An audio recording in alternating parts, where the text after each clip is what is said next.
You will hear our outstanding speakers share you a lot from the theoretical perspective to the local practice. So I'm sure you will deserve when you're sitting after 90 minutes. So give you a big applause. Thank you for coming. My name is Lily Wang. I will want to in charge of this session. I'm a moderator. I come from Taipei, Taiwan. I'm lucky to be the member of the WLP for more than 10 years, member of more than 10 years. And we host this conference, this session, because we really think what we need to help women to help themselves and how to overcome the barriers of society, which may let many women cannot get through their life. Maybe they need a lot of support in their lives. So our topic is related to what is the barriers, social barriers, which we can overcome. And anyway, let me start our session. Across the region of culture, women continue to face the barriers that limit our full participation in leadership, in economic life, and decision making. While significant progress has been made globally, many structural challenges remain rooted not only in institution and policy, but also in social norms, expectation, and life experience. Today, we are fortunate to be joined by exceptional group of speakers here, whose work spans international advocacy, community empowerment, education, technology, and art. Each of them has devoted years, indeed many decades, of the dedication to advancing dignity, opportunity, and leadership for women and families. So through their diverse perspective, I'm sure you can learn not only to understand the challenge that remain, but also to explore pathways that can help advance equality and justice for women world. It is a true and honor to moderate this session with such a distinguished speakers here. I'm going to introduce our speakers by one later, but now we need to set our time. So I wish I can open your eyes and open your ear to listen to me. Let me introduce the first speaker. Our speaker, first one, is Caroline Hedison. Hi, welcome. She's my role model in the future, in the life. It's my great honor to introduce her. She is the president of NGO CSW Geneva and the director of International Office of UN Relations at the Women's Federation for World Peace International. Over many years, she has been deeply engaged in the United Nations and strengthening cooperation between civil society organizations and the international institute. Throughout her distinguished career, that's my honor to introduce you. Caroline has promoted dialogue on peace, human dignity, and family values. That's lilac. And gender cooperations. And her long-standing contribution has helped strengthen civil society engaged within the United Nations and encouraged thoughtful relations, reflection on ethical foundation of leadership and justice. Anyway, I can introduce her for 1 hour, but sorry. Yes. So I know a little bit about her, but this is something I need to share with you. And let's welcome Caroline. And Caroline, the floor is yours. She will give you a very conceptualizing and a foundation for the value of the gender equality. Let's welcome Caroline. Thank you.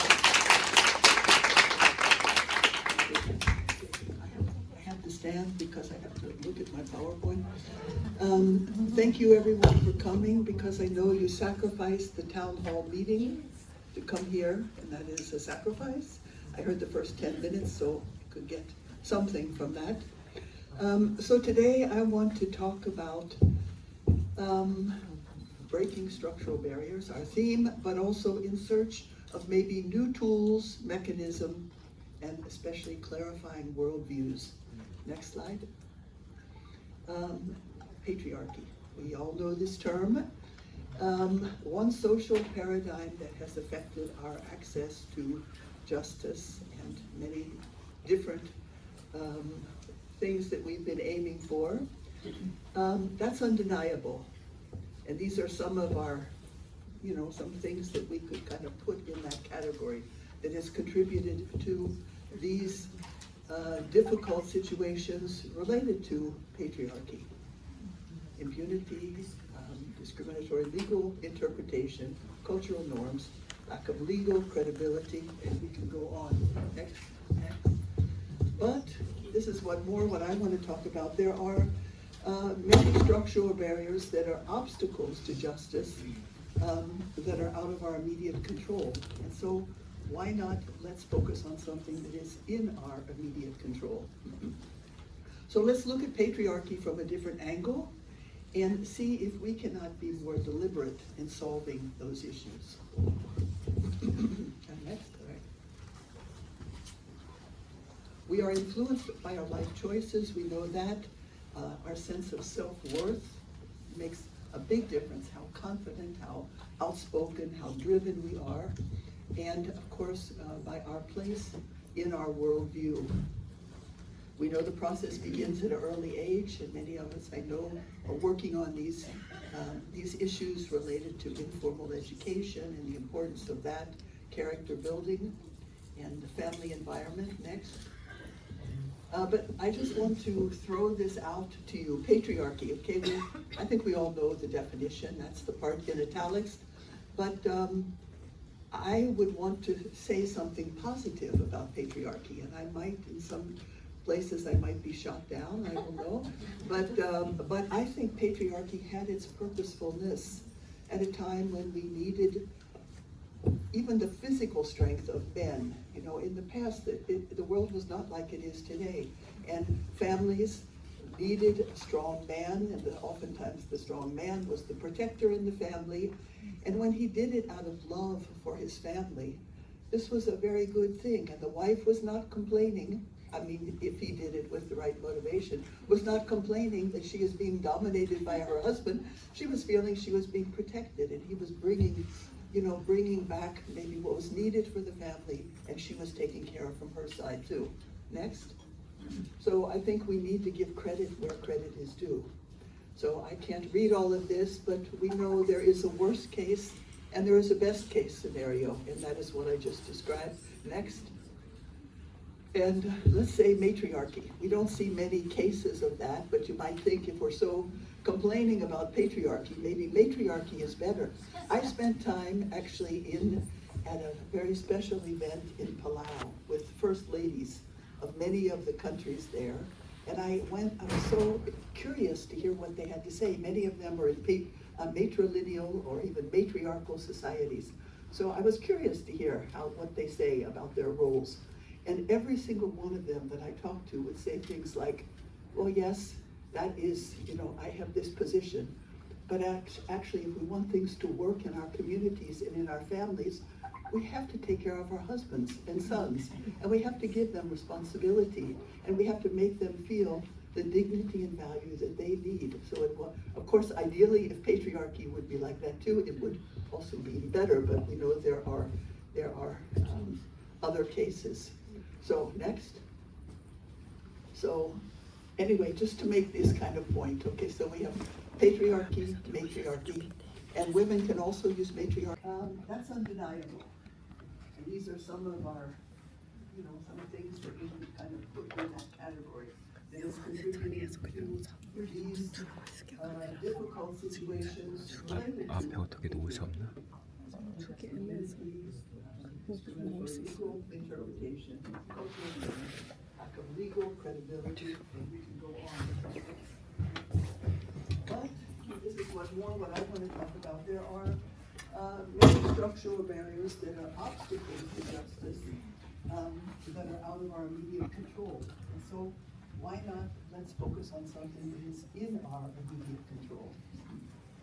So let's look at patriarchy from a different angle and see if we cannot be more deliberate in solving those issues.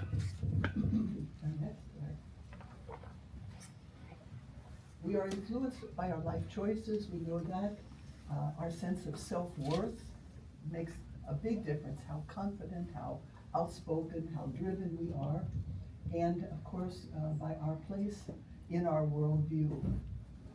We know the process begins at an early age, and many of us, I know, are working on these issues related to informal education and the importance of that, character building, and the family environment. Next. But I just want to throw this out to you. Patriarchy, okay? I think we all know the definition. That's the part in italics. But I would want to say something positive about patriarchy, and I might, in some places, I might be shot down, I don't know. But I think patriarchy had its purposefulness at a time when we needed even the physical strength of men. You know, in the past, the world was not like it is today. And families needed a strong man, and oftentimes the strong man was the protector in the family. And when he did it out of love for his family, this was a very good thing. And the wife was not complaining. I mean, if he did it with the right motivation, was not complaining that she is being dominated by her husband. She was feeling she was being protected, and he was bringing back maybe what was needed for the family, and she was taking care from her side too. Next. So I think we need to give credit where credit is due. So I can't read all of this, but we know there is a worst case and there is a best case scenario, and that is what I just described. Next. And let's say matriarchy. We don't see many cases of that, but you might think if we're so complaining about patriarchy, maybe matriarchy is better. I spent time actually at a very special event in Palau with first ladies of many of the countries there. And I was so curious to hear what they had to say. Many of them were in matrilineal or even matriarchal societies. So I was curious to hear what they say about their roles. And every single one of them that I talked to would say things like, oh yes, that is, I have this position. But actually, if we want things to work in our communities and in our families, we have to take care of our husbands and sons. And we have to give them responsibility. And we have to make them feel the dignity and value that they need. So, of course, ideally, if patriarchy would be like that too, it would also be better. But there are other cases. So next. So anyway, just to make this kind of point, okay, so we have patriarchy, matriarchy, and women can also use matriarchy in a bad way if we have a bad attitude and we try to avenge the men for all they've done and disempower them. It doesn't work, so for the society. Next. So I sort of came up with an idea. It's a little bit hard to say, but the idea of familiarchy.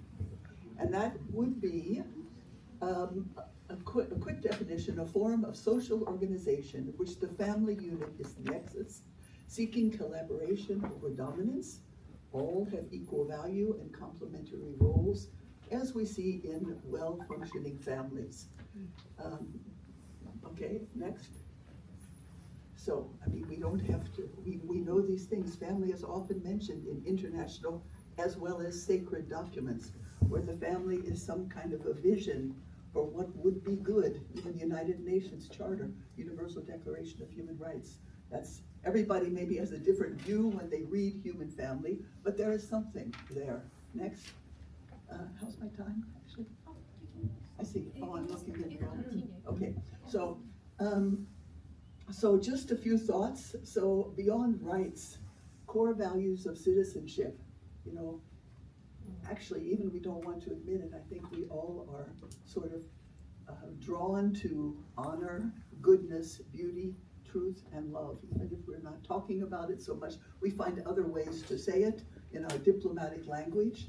But simple things like, why do tears come to our eyes at the sight of heroic valor or sacrifice? I think we all feel that. It's some kind of atmosphere that comes out. Or when our children or anyone's child expresses this very pure gratitude, or even giving a kind of a parental concern to their parents. We all feel this. Next. So familiarity, just to give a few thoughts that you can reflect on. So it would be like in 3 stages. So individual character building. Each family member, I'm sorry, I'm just going to read a part of it. Each family member discovers their potential, their goodness and value to others, receiving unconditional, as much as possible, I'm a mother of 7, love from their parents, and supportive love from others in the family. Next, I'll just give a little. Each family member, this is families as a reservoir and building blocks, the first socializing unit. You know, we all know this. Each family member in their interdependent roles as brother, sister, husband, wife, mother, father, grandparents are integral, unique, and irreplaceable. Positions affect relations within the family, but it doesn't have to be discordant relationships. Oh, okay. That's nice, 5 minutes. I thought it was overtime already. Parents share leading authority and have responsibility to model their values within the family and toward the community. These are discussions we're having at the United Nations all the time in the area of human rights. How much responsibility or how much say do parents have, and until when, with their children.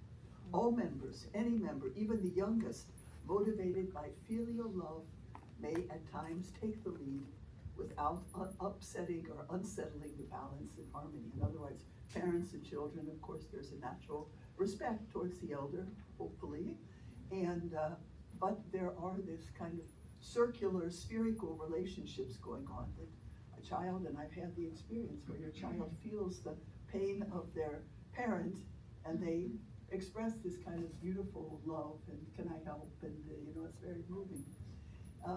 So as children learn their values and principles of being members of this family, this local family group, they naturally establish patterns for responsible citizenship and embed expectations of a larger society or human family that should function in the same way. Next. So number 3 of familiarity for those coming in. It's a social system and governance. So groups of family interact to build cohesive communities. I know it sounds very idealistic, but we have to aim for something better than what we have. And it's not impractical. It's not unimaginable. It's actually a step-by-step process. So where awareness, protection, and support extends beyond one's own family. Leadership at all levels is based on a parental paradigm. It doesn't mean that it has to be man, woman, or any combination, but it's more this kind of heart of concern that a parent has for those that they are responsible for, thinking long-term, short-term, intra-relationships, external relationships, and motivated actually by love, which is another word that we don't say too much at the United Nations, but we know what that means. While parents have paramount responsibility to love, educate, and guide their children in matters of their character development, the entire society and governance are responsible to reinforce this. So that would be the paradigm that we're talking about. All public and private institutions should guide and encourage citizens, especially youth, to develop skills, talents, mindset, and behavior towards becoming participatory members of society. And I know we're all doing this and we're all talking about this, but this is kind of trying to put it in some kind of a paradigm or framework, worldview. Next.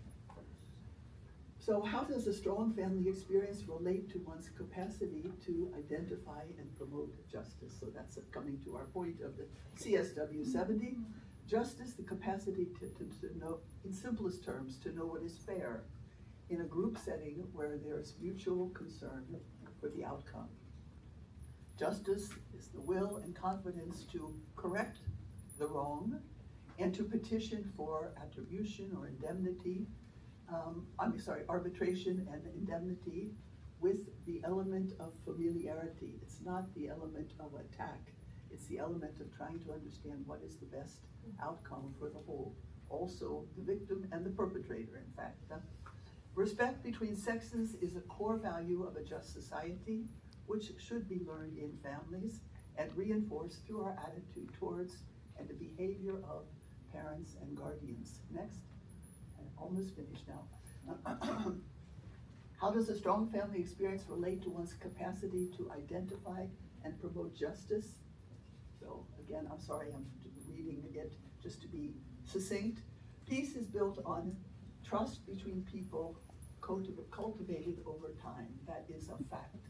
Tolerance, or sort of non-engagement, but not aggressive, is a form of injustice, I believe. I remember when I first started coming to the UN in Geneva, Human Rights Council, it was like tolerance was the end. Well, wow, we're tolerant of each other. But actually you cannot relate, you cannot be free if people are tolerating you. You need something much deeper than that. Injustice is when we cannot develop naturally, when our goodness, our free contribution is not valued. Peace can only thrive in freedom of mind, spirit, and body, and an environment that encourages creativity in goodwill and trust in those around us. Next. So, final.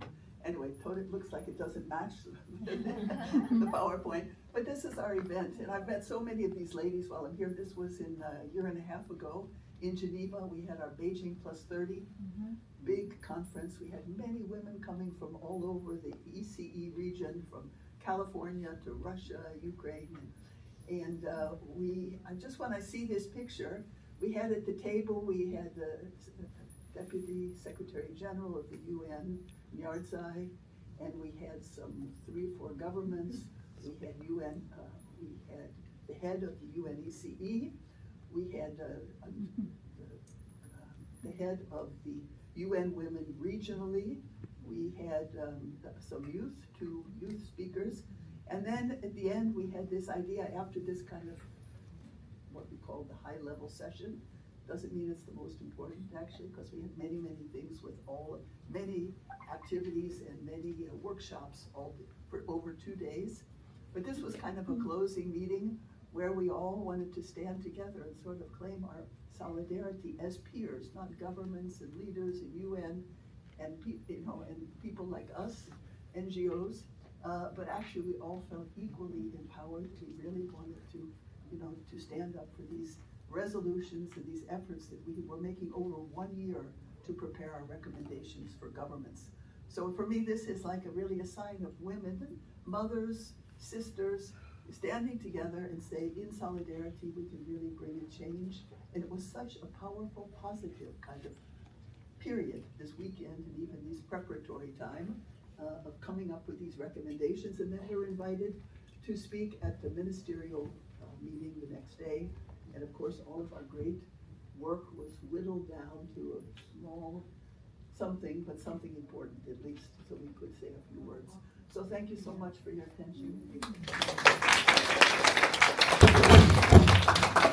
Wow, such a insightful and thoughtful presentation. Thank you very much, Karen. Can you remember any keywords? Can you remember any keywords from the Caroline's speech? Familiarity, yes. After you got out of the room, you can remember. Please use it freely. It's a really impressive talk, and I wish we can give you more time. But next time when you get chance, don't forget go to the session Peace and No Peace Without Women. Okay, that's a very good seminar event to go. I think I can highlight a little bit. I think the familiarity is particularly thought and provoking for us, and encourage us to see the family not simply as a private sphere, but it's a kind of place where values such as responsibility, cooperation, and the mutual respect are cultivated. I really enjoy the talking about what is the family value and which can change the world. And the family's issues need to be solved by peace, dignity, and human rights. Thank you. Excellent speech for us and lay our foundation of this session. Thank you, Caroline. Yeah. And we will have a second speaker from Taiwan, WLP Taiwan. And her name is Min. I always call her Min. And she's an international specialist in WLP Taiwan. She made a lot of effort helping Taiwan's young girls and women to achieve what is the word they can achieve. So the international platform. And she make a lot of effort, not only international affairs, but for the girls and women in community through the education and the employment program done by WLP Taiwan. And she's young, but her potential is amazing. So let's welcome our speaker, Bin, please. Thank you, Professor Wang, introduced me. So good morning, everyone, and I'm Min from Taiwan, and also I'm Women's Federation for World Peace Taiwan, and it's a great honor to be here with those incredible speakers and panelists, and all of you too. So before I start my sharing, I want to ask you all of you a question. So have you ever feel that women are often defined by the roles they play for the others? So if you feel that, like maybe women around you or like your friends and anything, can you raise your hands? Yeah, can you raise your hands? I really feel that because my mother right now, she's encountered has so many roles because my grandma has a really serious illness right now, so she actually taking over my grandmother a lot of things. Yeah, so it was a pretty hard time, but at the same time, we learned a lot of things. So today, my topic is breaking gender role barriers, empowering women through the family's education and community service, community engagement. Actually, this program is not by me, but I'm voiced with those women also at the same time. So I want to talk about, so for many, the labels of the housewife becomes a boundary that obscures their true potential today. And today I want to talk about WFWT Taiwan and our mission to help women know themselves, affirm themselves, and also empower themselves. So our goal is to provide a warm and safe environment where mature women can move beyond traditional labels to discover their instincts, values, and we believe that by breaking gender role barriers through family education and also the community engagement, we don't just change the lives of the individual woman, and we strengthen the very fabric of our society. So that's pretty important, and I will just introduce how we're doing this project. So the first one, we're doing the first is the foundation course, is the building your foundation and building those women's foundation. And this begins with the internal strength, and we focus on the emotional resilience and self-care, and also the stress management, and alongside interpersonal communication skills. And the second stage is the develop leadership skills. Once the foundation is set, the women transition from the individual growth to becoming a vital team players and the skill leaders. And then the third stage is the practice through the simulations. And knowledge is nothing without application. Our participants join workshops to simulate the community service and scenarios and integrating to their insights into the real world practice. And the fourth stage is lead community service. And finally, the women, they doing so many projects and they doing so many things before they go to the final stage. So finally, the woman can go into the society and then do the community service by themselves and become the volunteer leaders and using the small group models and teamwork. They take what they learn and back into the community and to help the other women. And this path ensures that women's growth is sustainable and moving from her own well-being to the well-being of her family, and finally to those the service of the community. So I want to share with you these projects, how it's going right now, and then also we will continue doing it in the future. So since we launched in 2015, and we conduct a total of the 541 service sessions. At that time, we have reached a total of the 7,880 beneficiaries, and we have also seen our internal capacity explore. And the number of the volunteer instructors has grown from just 15 to 40 dedicated leaders. Actually, this number is not a lot, I know, but we try to do our best, and as the NGOs only 7 staffs inside my company, but we try to do our best and try to impact more women in this society and also our local in Taiwan. So actually, this is the impact right now, but we will just continuing to say about more impact story to all of you. So actually, through this program, the participant has a significant enhanced self-worth and confidence. They aren't just a better individual reporting at their relationship at the home and also in their society.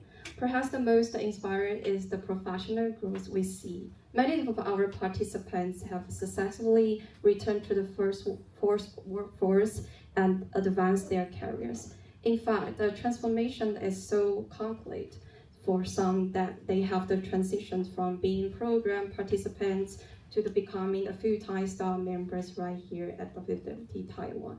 Actually, my colleague is the coordinator by this program. It's not by me, but I'm here to voice for her because she has a family to take care in Taiwan, so I'm to voice for her. But she's pretty empowered and a really inspired person. So I don't have much time to share with you, but I'm willing to share after this.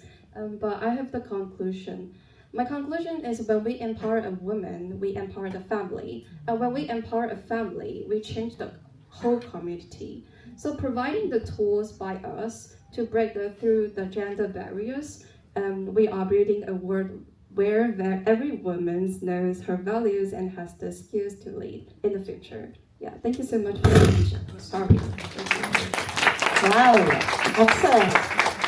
It's like say, young become so powerful. Even you are young, but don't forget your power in terms of change to the society. I think you remember her talk about empowerment model, which she called the 4-stage empowerment model, located and rooted in a community, and based on the culture and based on family values. So this is a type which we are working very hard for our community in Taiwan. And Taiwan is much caring, community-oriented society. Sorry, I have to talk about it a little bit, but this is why we can shape the future in terms of empower a woman, just like empower a family. If we can empower family, we can empower our community and our society and the international world. Anyway, thank you very much for your listening to Min's talk, and thank you, Min. And we have a kind of macro perspective and thoughtful foundation for our talk. We also have practical program which is based on the thought in terms of family values. Now we'll move to the third speaker. Our third speaker, Miss Kahika, sorry. Our third is Mrs. Kahika is an art psychotherapist and educator from Korea. And she's the CEO of Art Studio Festina, right? It's my dream to be the artist. And it's a dreaming combine art with psychology. It's really a kind of therapeutic approach, helping women particularly. And her story and her talk will teach you how to help yourself through a therapy, art therapy, or any kind of artistic design for psychological renew anyway. And our Mrs. Khan has dedicated professional work to exploring how creativity and emotional awareness can support personal growth and leadership development. Through art therapy and educational programs, she has helped individuals strengthen emotional resilience and develop deeper self-understanding. And her work reminds us empowerment also requires inner transformation. I'm sure you will learn a lot through her speech.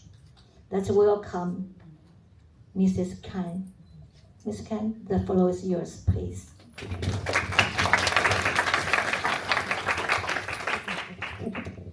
Good morning, everyone. Thank you for introducing me. Just before to start, do you believe the power of art?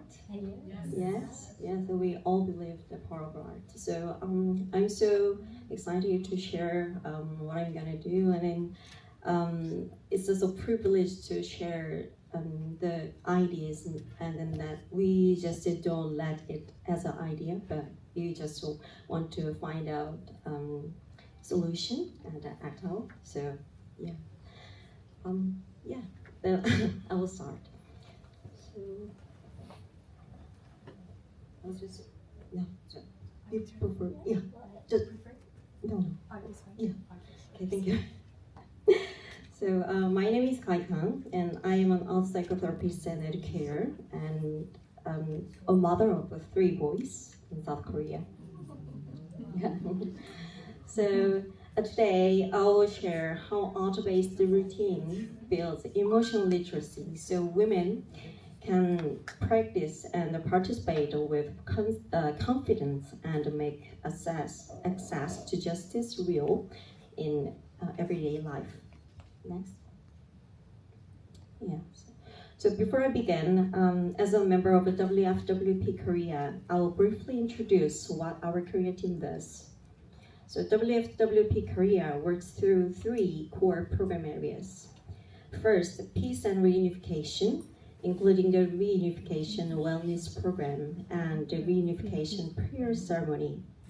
The second, women's leadership through overseas leadership training and NGO skills training, including participation for UN and CSW participation.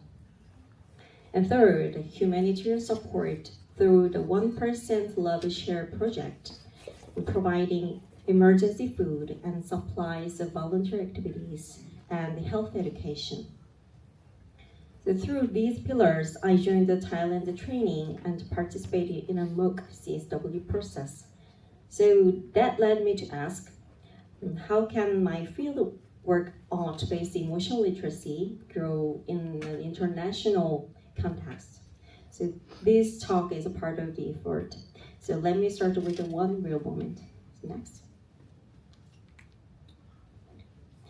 So when my first child was really baby, like 11 month old, I went to the UK for 2 years to study art psychotherapy, and I left my son at home with my husband and my in-laws. So at the time, people said, "How brave you are." But inside, I heard, "Can a mother choose this?" So many people don't say it directly, but there is an unspoken assumption. Even if women work, home and childcare should come first for them. So that pressure can create guilt and make women hold themselves back. I kept asking myself, if I were a man, would I feel the same guilt? That question showed me this barrier is often social norms inside and outside. And this is why policy on paper and life in reality can look different. So in South Korea,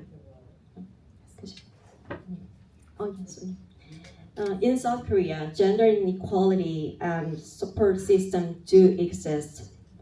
so including national gender equality plans and women, peace and security initiatives. So since 2013, these plans have been updated in 5-year cycles, with a stronger focus today on caregiving and participation. But social norms can still limit real participation. So the key issue is not whether policy exists, it's whether women can actually use them in real life. So what do we mean by justice in daily life? Okay, next. So for me, justice today means this practical. Women can choose education, participation, and leadership without fear or guilt. Simply put, it's the difference between having a right and being able to use it. So, and the data shows this gap is not rare, it's patent. A national survey reported that 84.4% of women say having a child disadvantages women. So Statistics Korea data showed that among married women who left jobs, top reasons include child rearing, marriage, and pregnancy or childbirth. And OECD shows Korea's gender wage gap in 2023 was 29.3% compared to the OECD average of around 11%. Different sources survey, official statistics, and OECD indicators, but the same direction. Norm shapes participation, and the cost becomes structural. Now, what happens day when participation feels risky? Next.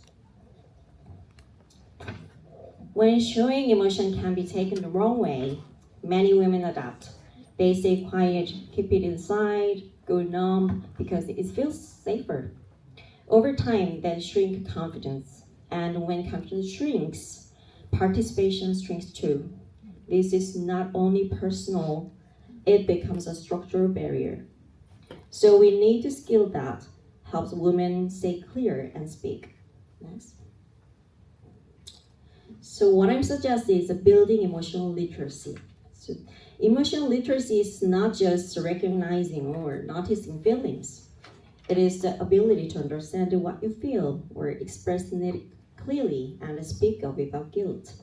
In short, it builds agency, so participation becomes possible. And this is also a leadership skill. Next. Research often shows emotional intelligence support teamwork, conflict handling, and trust. So emotional literacy is not softness, it's a leadership skill. The practical question is, how do we build it in a realistic way? Next. So what I suggest is art making. So art making is just non-verbal, and it creates a safe distance, and it gives a simple structure to reflect. So this helps the emotions turns into word and choice. Here is one simple format I use. Next. There is a 15 minutes art routine for mothers, not to make something beautiful, but to make it something real, small enough to repeat. For me, I started as a way to breathe. So 15 minutes that helps me hear myself again and without explaining or performing.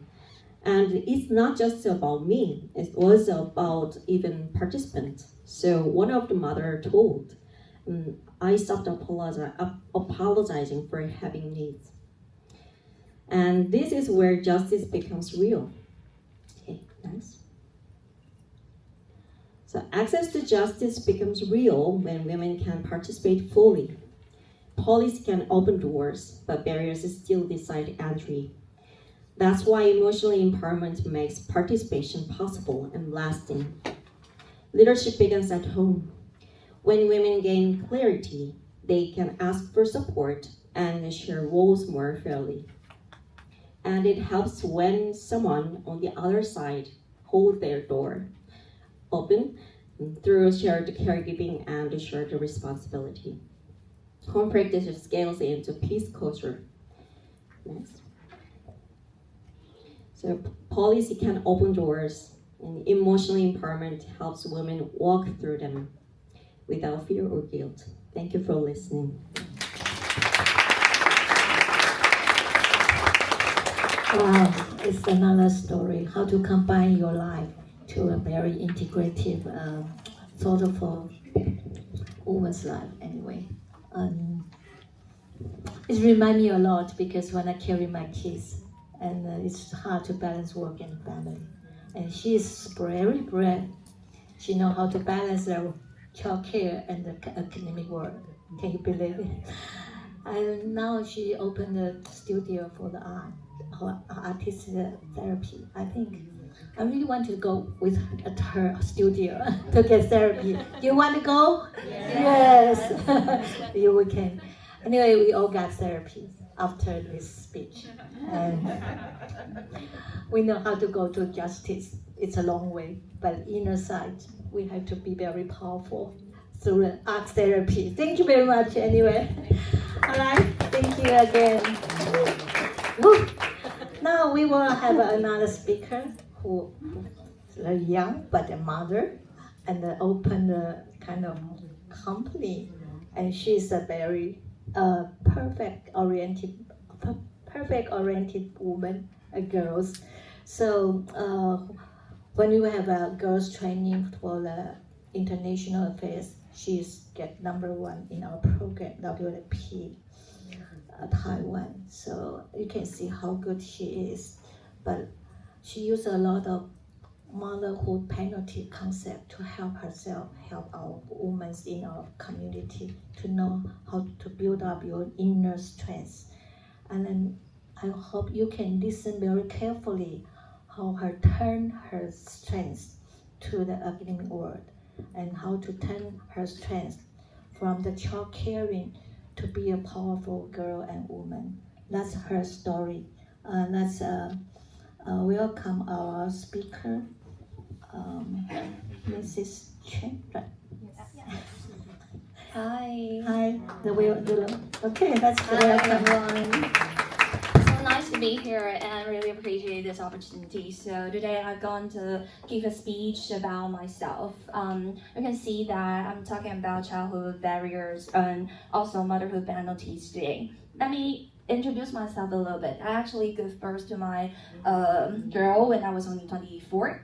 And as I'm still in my master's degree, I graduated last year, and I'm now enrolling my second master's degree. My first master's degree majoring in human-computer interaction, and my second master's degree actually majors in psychological consulting. And because of that, I feel like I have a lot to say through the techno world and also to the psychology field. And I would like to give you a piece of my story that I was struggling balance between my family, between my actually schoolwork, my academic papers. You know, their due dates is always crazy. And also becoming an entrepreneur in a AI company because of my studies. And through all this kind of opportunity and through all this kind of things, you know, people will struggle.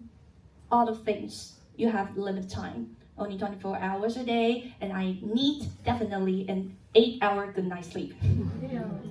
So that means I don't have a lot of time left, right? But I want to do all of my time at the greatest use. So I want to introduce you a phrase called motherhood penalty, which is when women become a mother, even though she has prepared and her family has prepared and her husband has prepared and the society says they have prepared, they're never prepared, right? No, they're never prepared.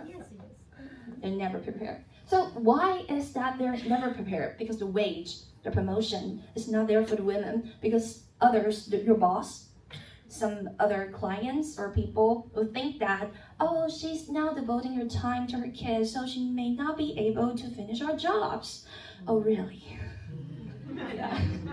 So they will think that we have less committee to work, and the workplace, you know, we have greedy jobs. They tell you as you enroll, there'll just be 5 o'clock to go, right? And at the 5 p.m. to go, right?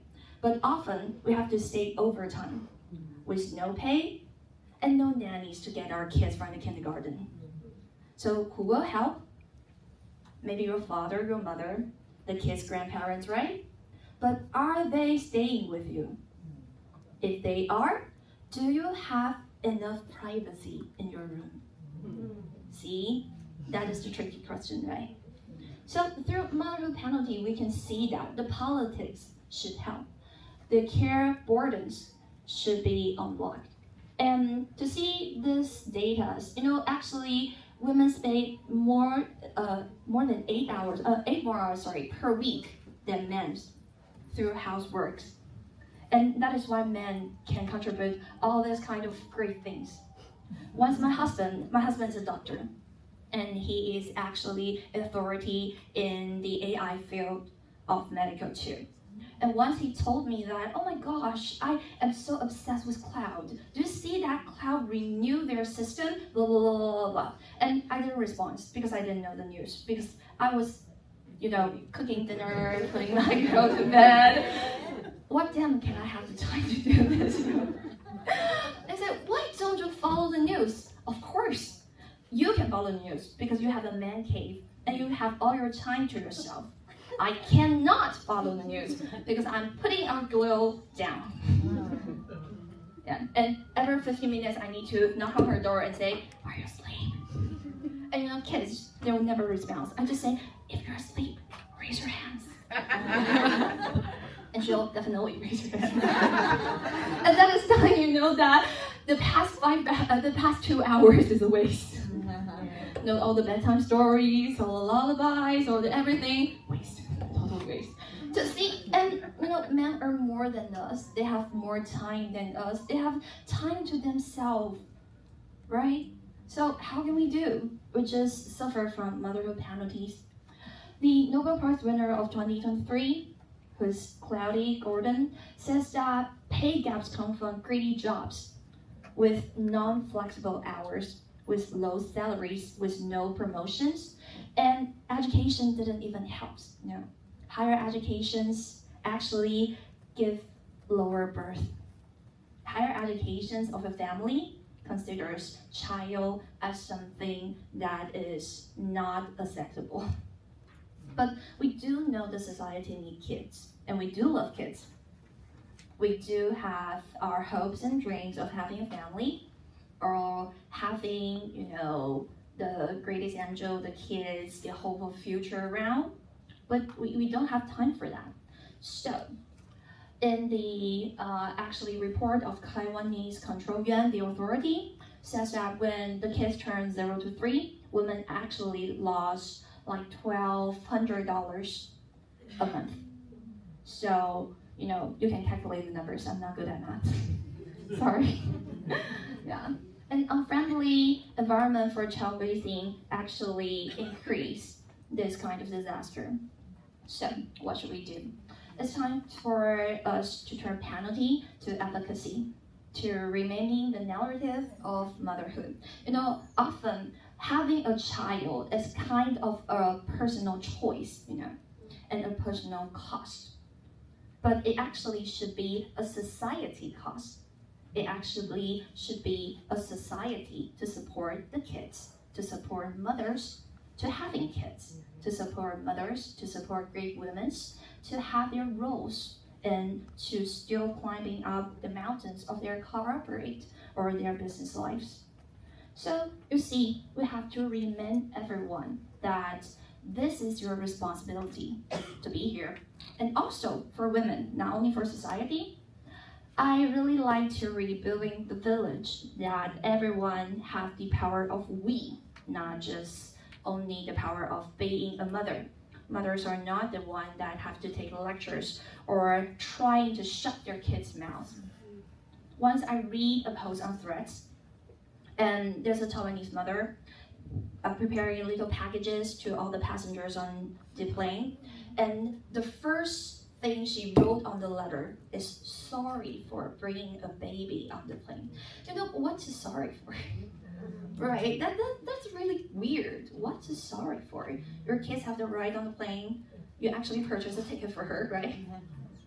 And kids are allowed to have voice, even though most of the time, adults are the one that's really naughty. And somehow teenagers, you know what I'm saying, right? So why do we break the kids? Why? And the parents, though they're really, really, really struggling and trying to do the best for everyone. The society should learn. We have to have a co-learning community. We have to share this kind of skills.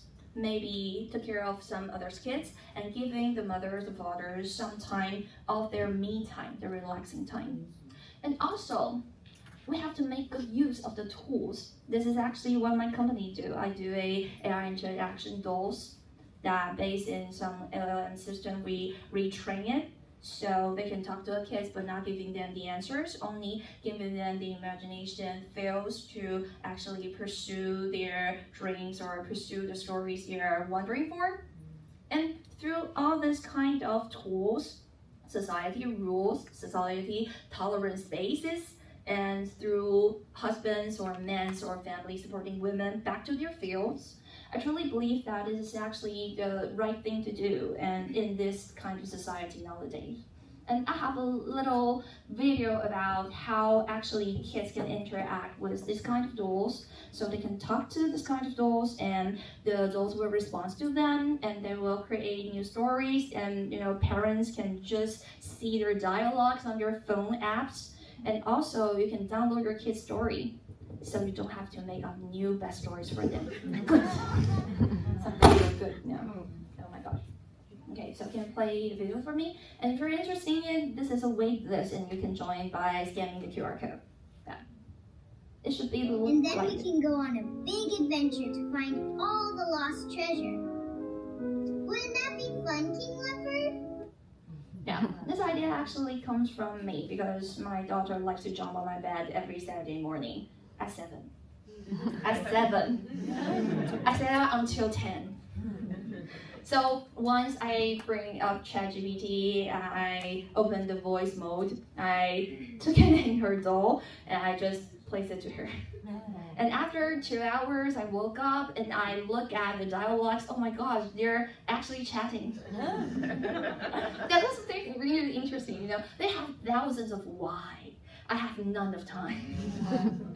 So I think that AI is kind of support due to the actually right security. Right security is really, data security is really important, and actually to the right model, actually through some kind of social impact. So that is why my company devoted ourselves to do this. Okay, next. Sorry, I can actually turn the slides myself. No, I cannot. Can you help me, please? So sorry. No, it's not working. Oh, it's working now. Okay, so it takes a nation to support women and child.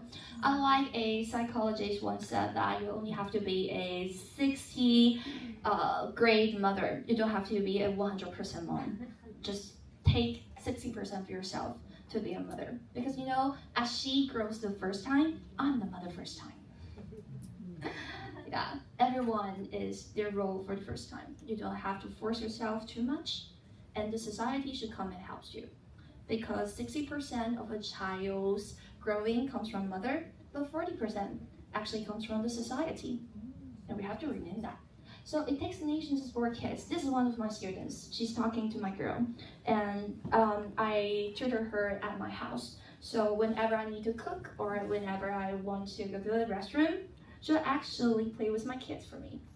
She'll actually help my kids to clean up her room because she likes it. They likes it.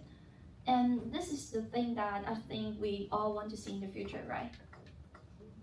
The elder one, teenagers, helping the younger ones.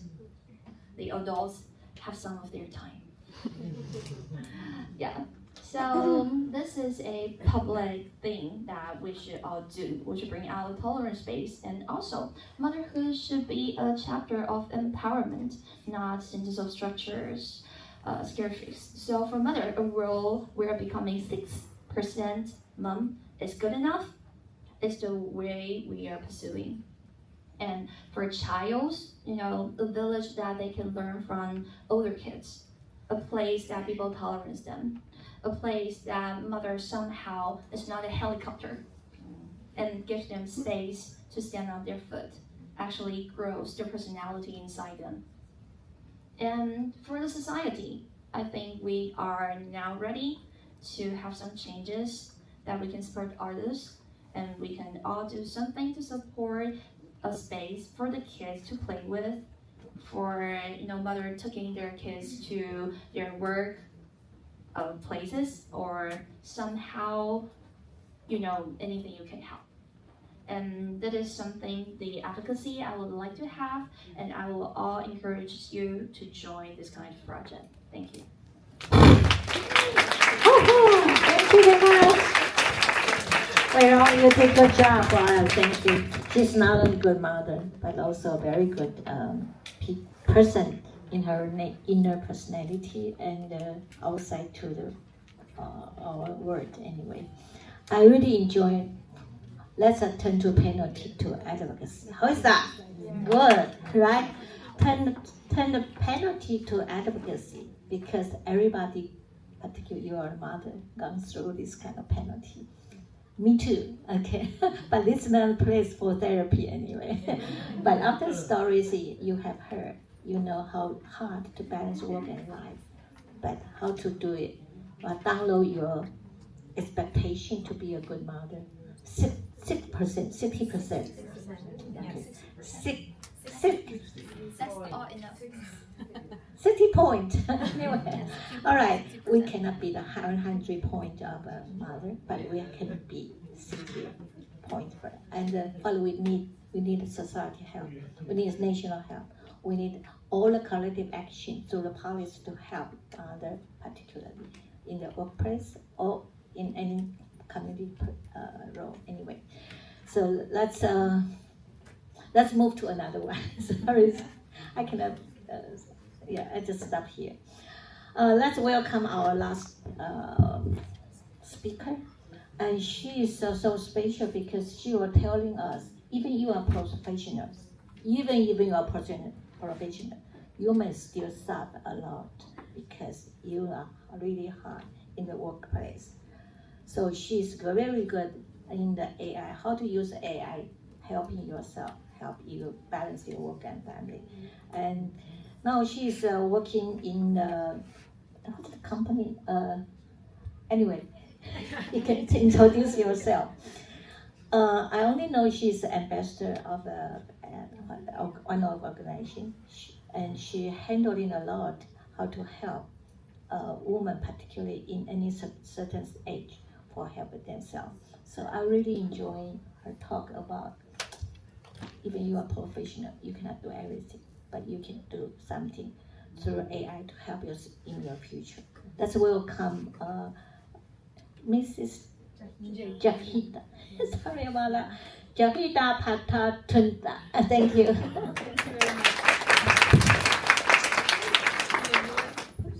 Hello everyone, thank you for being here, and such a fantastic and inspiring panel before me, and I feel the talk that you gave, Ms. Chen, completely is a great segue to some of the concepts that I'm going to talk about. Hello, my name is Jaita. I am the New York State Ambassador of Women in AI. Women in AI is a non-profit organization. We are a global organization, and one of the feedback that we were getting during some of our I would say online presence or like webinar and tech talks that we were hosting is that we need more in-person cohort based learning. And that is why, because we see that so many women, girls or folks who have gone out of the workforce are now trying to get back. And my talk today is gonna kind of like tell you a story with some numbers and statistics to prove the point that AI, I'm sure everybody, all of you have heard about AI, and you hear all these talks every day that we are all going to lose our jobs within 2030, and by 2025 no software developers are needed. I work in tech. I am a data scientist by profession for 12 years now, and I've been hearing this for the last 1 year that we don't need data scientists anymore.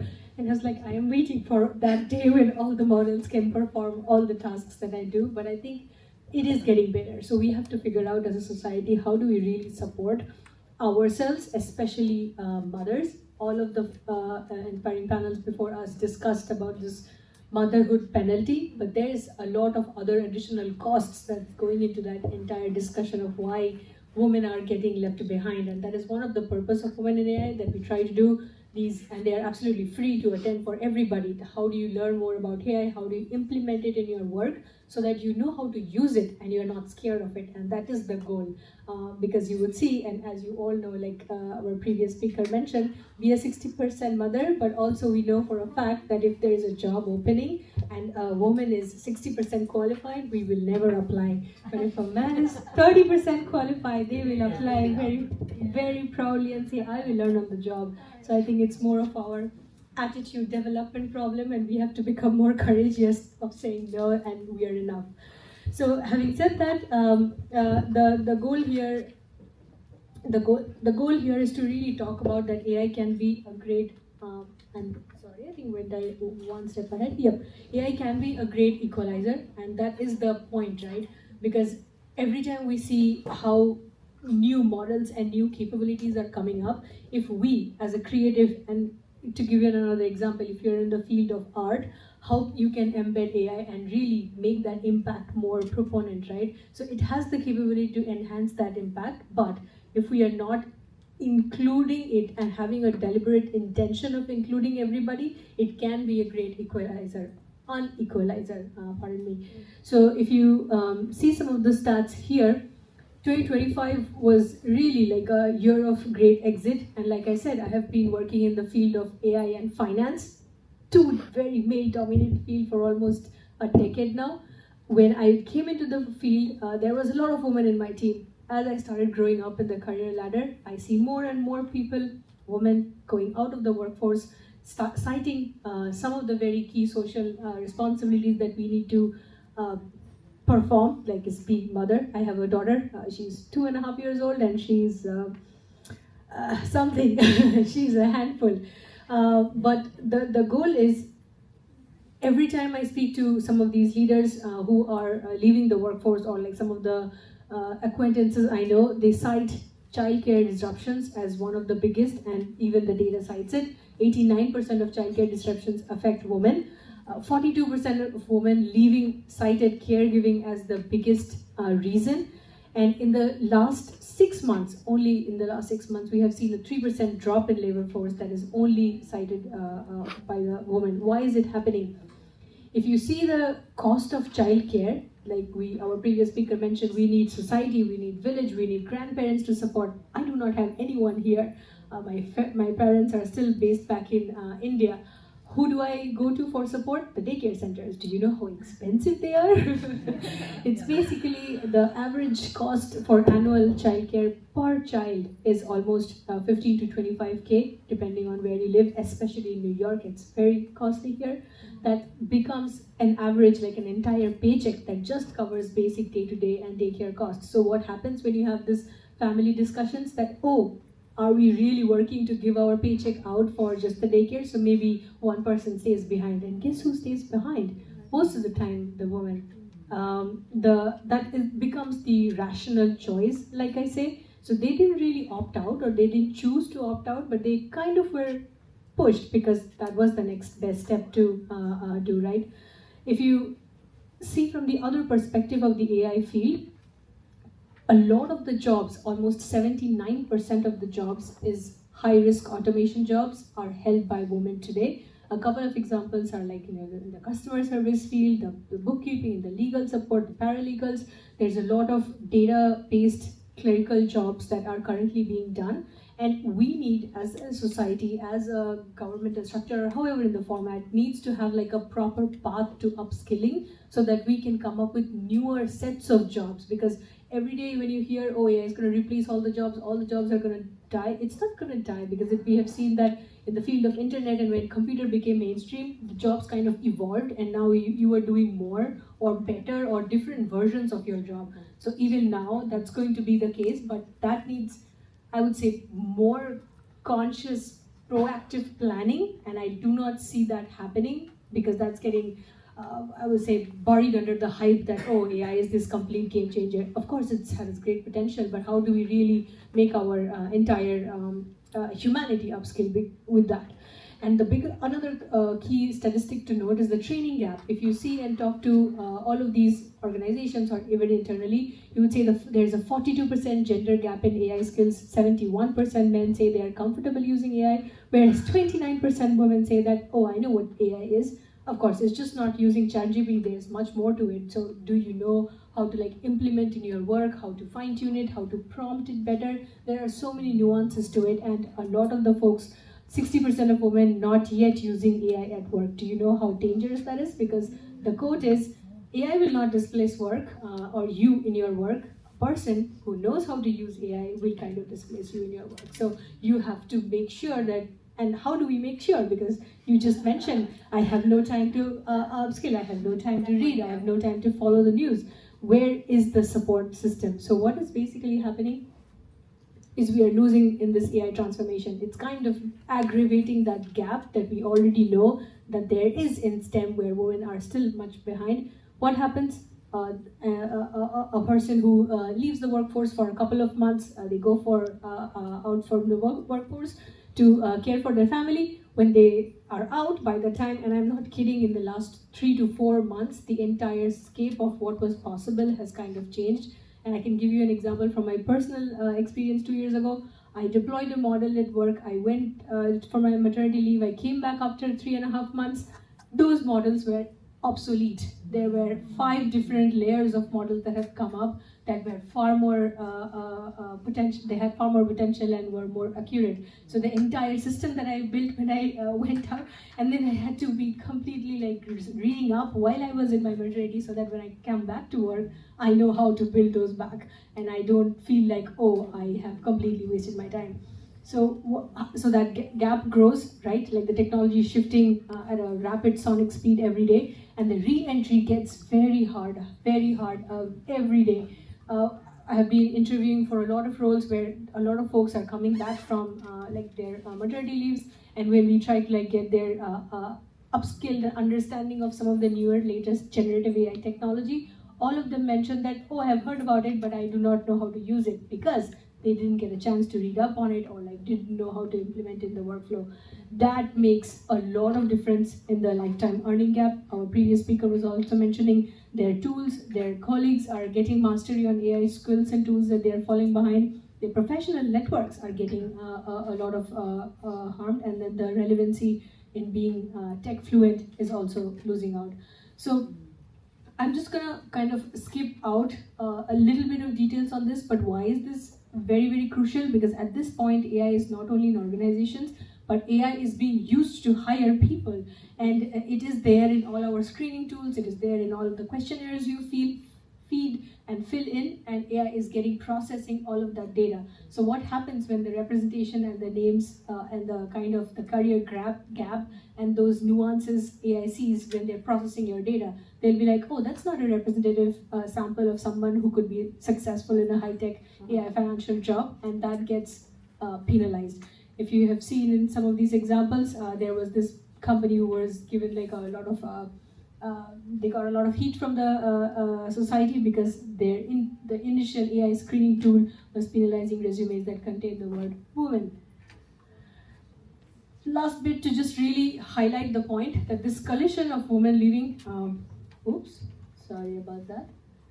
coalition of women leaving, the female labor force is shrinking, declining, the pay gap is increasing, and that's just getting aggravated by this entire scope of AI becoming so mainstream everywhere that we are not being able to upskill and keep up.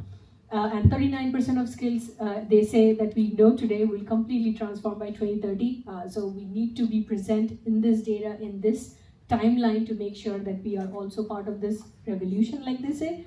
And the last part is just to highlight what can we do, right? What are some of the support village system that we need? We need childcare as an infrastructure set up thoughtfully by governments, by local bodies, by state bodies, by maybe in partnership with the industry and enterprise. I do not have a right answer to it. I don't know how this would work, but definitely universal affordable care that doesn't consume a person's entire paycheck for starter. Upskilling for reality. So how can we start doing more AI trainings? And that is also the agenda that we kind of run with at Women in AI. So more hands-on training. Can you run smaller code snippets? Do you know how to quickly check some of the code processes and see how it works in the real time? So paid time off for getting those reskilling updated. The programs accessible should be to everybody, not just to the folks who are already in the room, as well as more women leaders shaping AI. Because if you see, can you name one woman leader you hear or know about in all of the frontier model companies? They are all big white men. Not that I have anything against them. They are doing great work. So maybe we need to make sure that we voice our opinions and be on those tables when the table stakes are so high, and just don't say that, oh, somebody is doing it, I'm just going to follow it. That would make us be left behind more.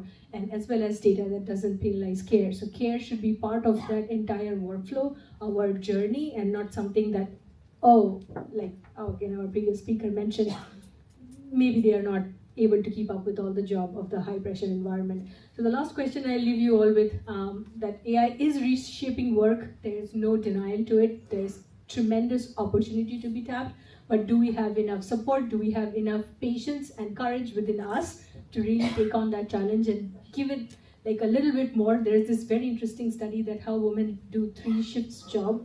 One, if you are a working woman, you work at office, you go home and you care for your child, and you also take care of your family and your husband who needs a lot of care. So it's kind of a 3-shift full-time role.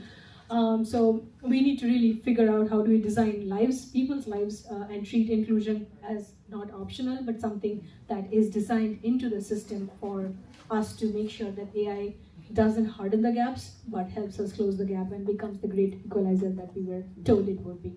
But thank you very much for all your time. Really appreciate it. Thank you, Jaita. I'm sure you have also learned something from AI.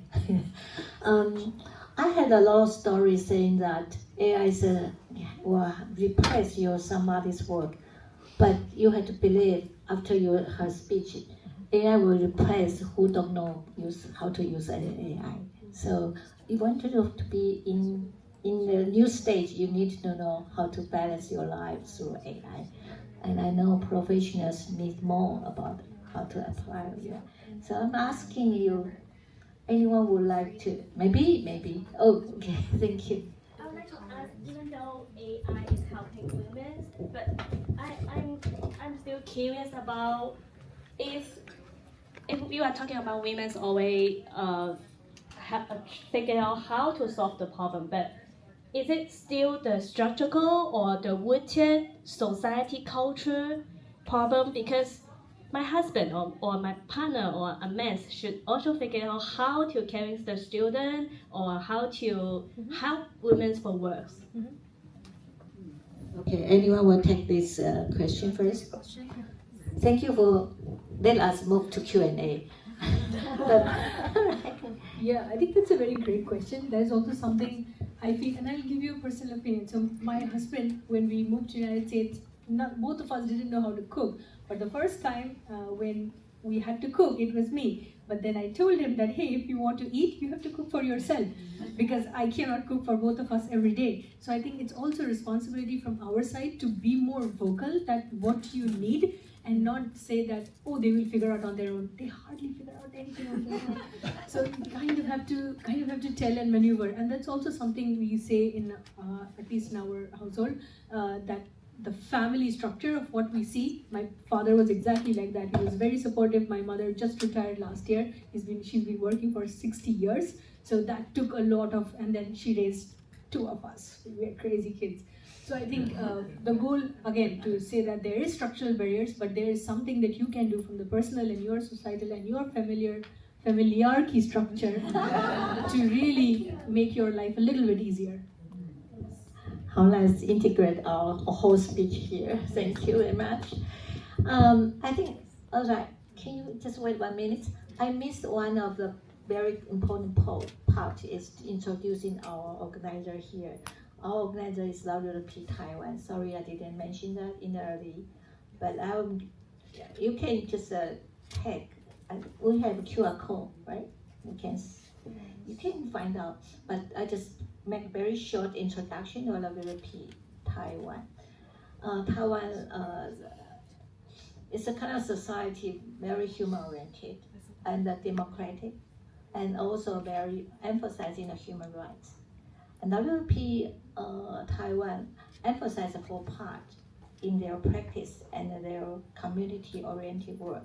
First one, for youth, how to help youth to grow without any kind of drug and kind of special different behavior. And second part is family.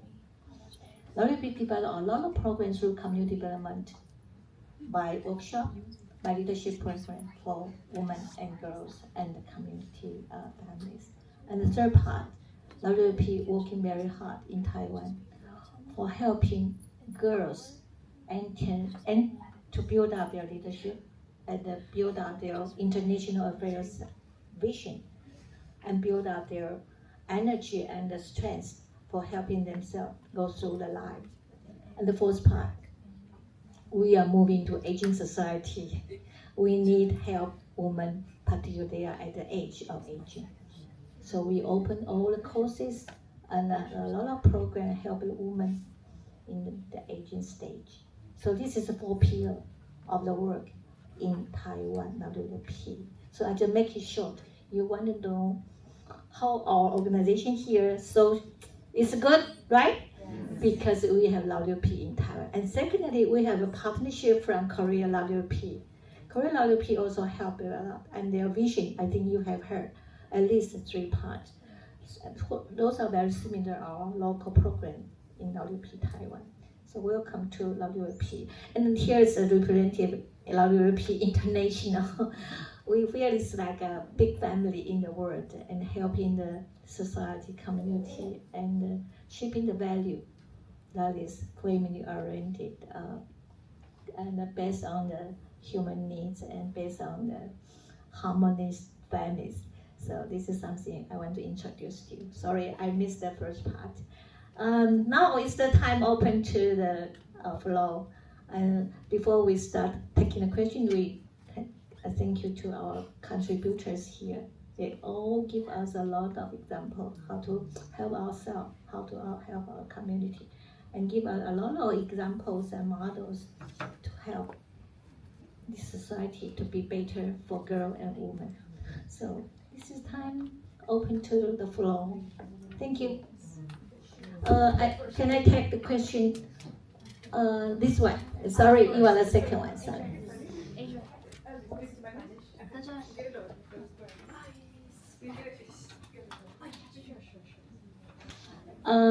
Can I have set up the rule?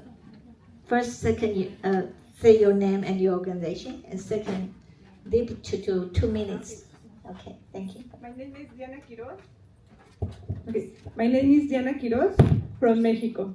I speak English muy poquito, entonces voy a traducirlo.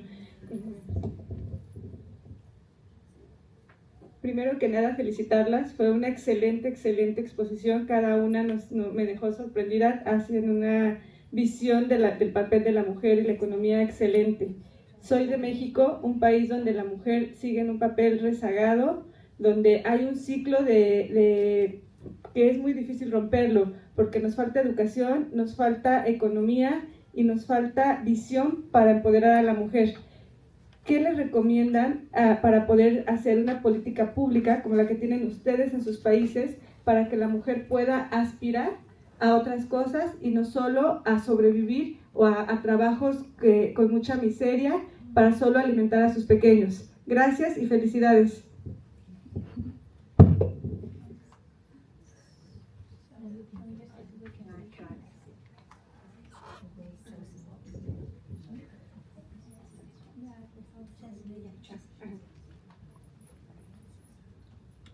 Sorry, just take time.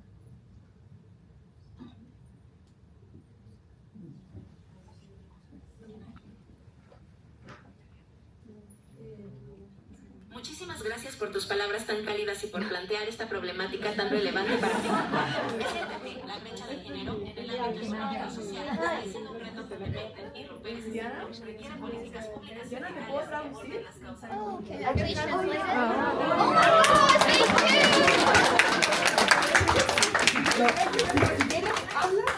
Women help women. Okay.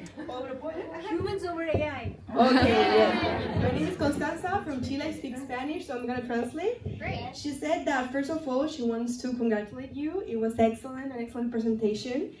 And she was surprised about the vision of women. Sí, te lo puedo bueno, mi nombre es Diana Quiroz, como les decía, qué excelente exposición, pero con toda la experiencia que ustedes tienen, ¿qué recomiendan para un país como México, donde el ciclo de la mujer está entre la pobreza, la falta de educación y la preocupación por sus niños? What would you recommend for a country like Mexico that has like an intersection in poverty, the preoccupation or a concern for its kids and preocupación por los niños, pobreza? Yeah, and that's in feeding kids, Trabajo mal pagado, underpaid work, labor, sin educación. and no education. Like, what would you recommend for a country that has those issues and has an intersection that like relies on women? That intersection affects women. All right.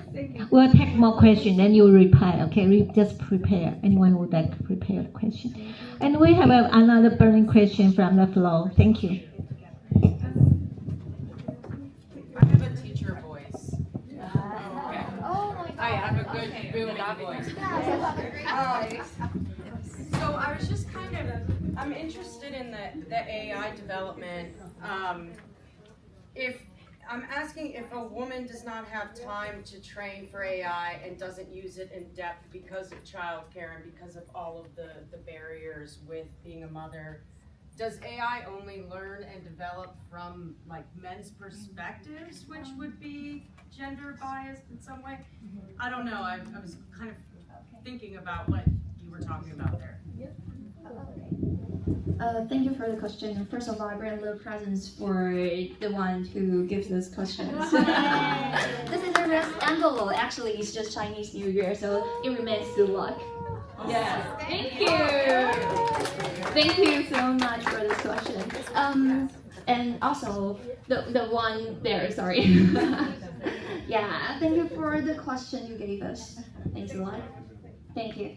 I truly believe that AI actually, low down some of the causes that you have to do because, there are online free resources everywhere. So if you are willing to take some of your time when you're just a girl, when you're a teenager, you absolutely have lots of time, lots of free times. Though I know most of the women are considered to do chores more in their families. If you're a sister, maybe your mother will actually ask you to do the dishes, laundries more than your brothers.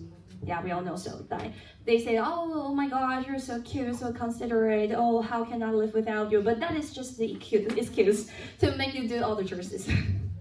Yeah, so in the field of AI, I do believe that there's a lot of information and a lot of, lectures online, and even through the tutorials on YouTube, or even through the tutorials on like OpenAI, so like Cloud, you have lots of resources that you can self-taught.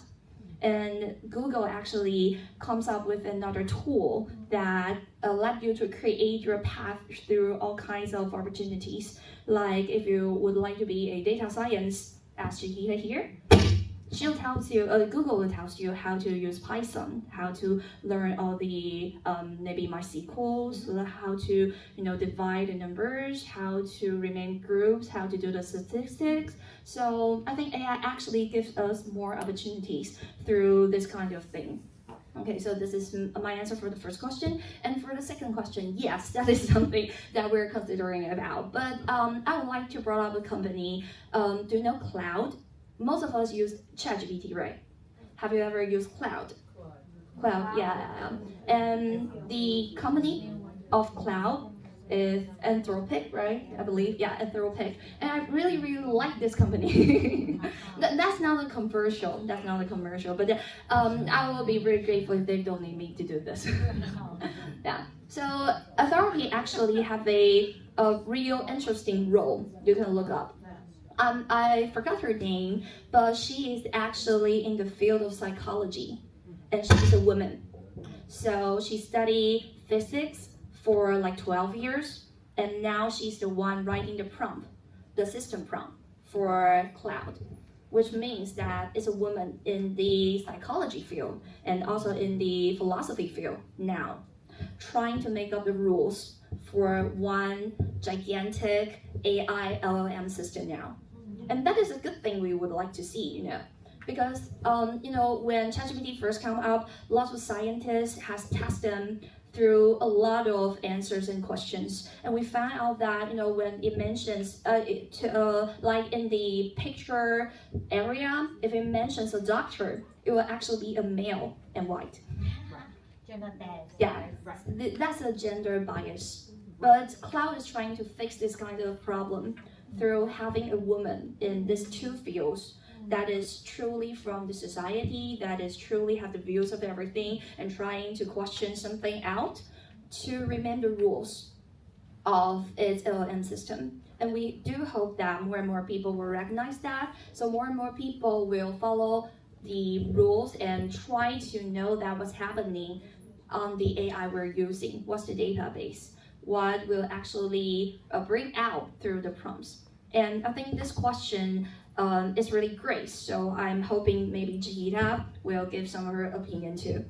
No, I mean, you covered most of it, but I think just to finish the question that you were asking, the training data that goes on some of these large language models is actually trained by, is that me doing something? I don't know. No, just yeah. So I think it's already been trained, right? And what you are using in the ChatGPT interface or the Claude interface is as an output. So my point that I was making in the talk is that we need to know how to implement that for our roles. And if we don't implement that in our roles and our workflows, most of the time the gap that I see working in the industry is that somebody in the table would say, oh, I know how to work with Claude and implement it for data extraction for a financial document analysis.